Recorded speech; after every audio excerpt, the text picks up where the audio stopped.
Pagod ka na ba sa kakatrabaho tapos kulang pa rin? Kulang pa rin ang pambayad sa upa at sa mga utang. Sawa ka na ba sa trabaho, bayad, utang cycle? Trabaho ba ang dahilan bakit malayo ka sa pamilya? Alam mo na ba na may paraan pala para masolusyonan ang mga problema na nabanggit ko? Passive income ang kailangan mo. In this video, malalaman mo kung paano kumita ng passive income.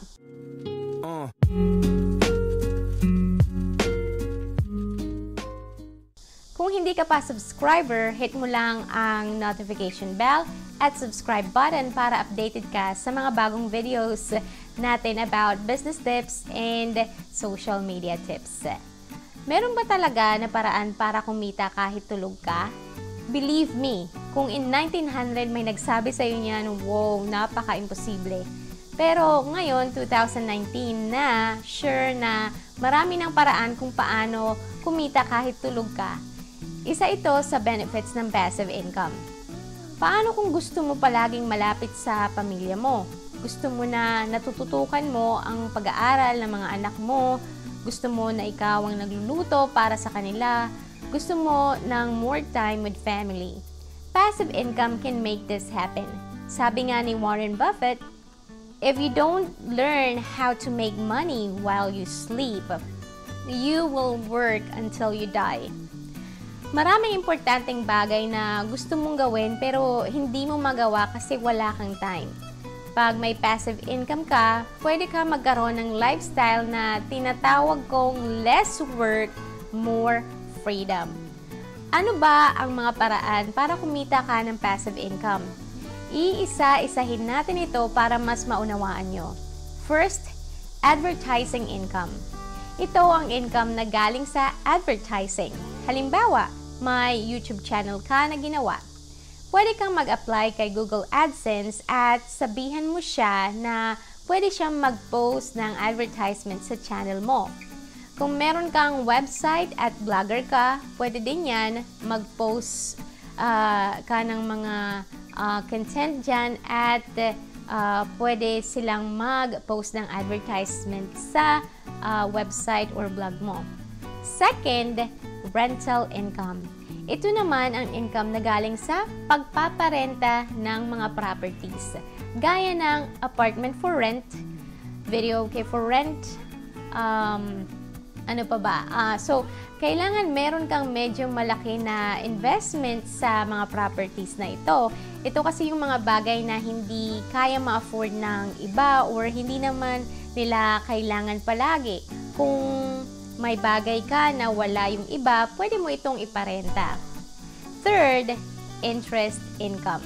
Ito naman ay galing sa nagpapautang at nagpapatong sila ng interes.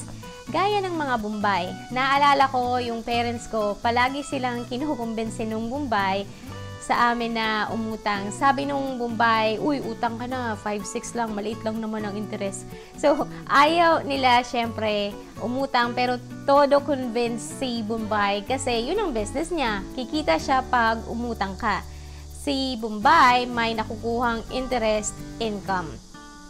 Marami din ng mga lending companies sa Philippines na nagpapautang. Nagpapautang sila at syempre pinapatungan nila ito ng interes. Kung may malaking kang puhunan, pwede mo ding subukan ang ganitong klase ng passive income.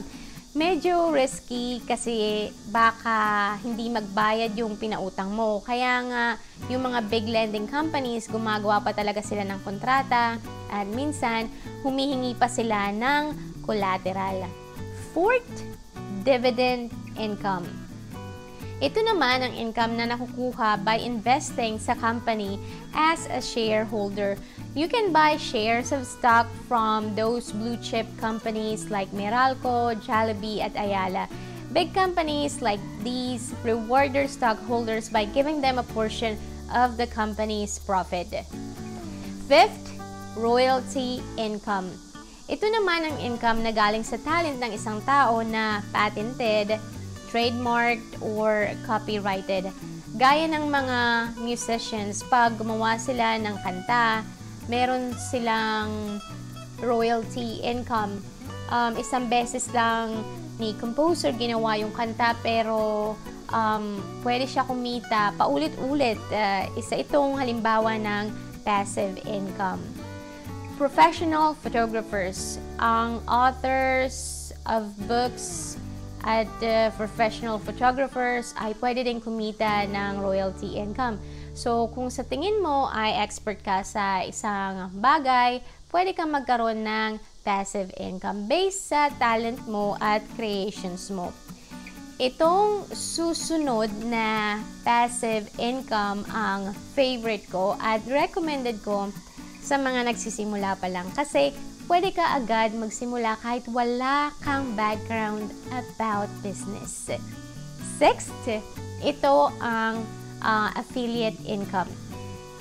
Itong income na to ay galing sa successful sales na nagawa ng affiliates by recommending products or service. Kung gusto mo magbenta ng mga tangible products, pwede mong subukan ng Amazon, Lazada, at eBay. Sa affiliate marketing, para ka lang middleman na pinagmi-meet mo yung company na gumawa ng product at mga customers. Parang ganito, uy, kilala mo ba si Alex? Nagbebenta pala siya ng sasakyan. May bala ka bang bumili ng sasakyan? Pag nakahanap ka ng tao na interesado bumili ng product ni Alex na sasakyan at binili niya yon, magkakaroon ka ng commission. Hindi ikaw ang gumawa ng product at hindi ikaw ang nag-handle ng papers at payment, pero kumita ka. Ngayon, madali nang magsimula ng passive income kasi may mga online courses na magtuturo sa'yo. Kung handa ka na matuto, meron kaming free online course at courses na pwede mong simulan. Check mo lang ang description sa baba para makuha mo ang detailed information kung paano kumita ng passive income, at kung gusto mo naman na basahin itong maigi, download mo rin ang free resources sa baba. So, anong klase ng passive income ang gusto mong gawin? Comment mo dyan sa baba para magawa natin ang video. Start your online business the right way para magtagal tayo sa business. Kung long-term business ang hanap mo, make sure na invest in yourself para mas sigurado ang pag-unlad. Kung ikaw ay naghahanap ng online business in your free time, may free ebook guide ako na ibibigay sa'yo. Click mo lang yung link sa description. Also, check my website, www.payblinmalate.com for more information, and connect with me on Facebook. Kung meron kang questions na gusto mong gawan natin ng video, comment mo din sa baba.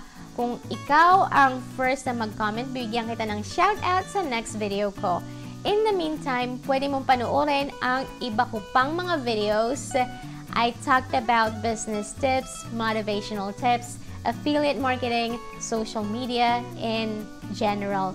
So, have a great day and see you in the next video. Bye!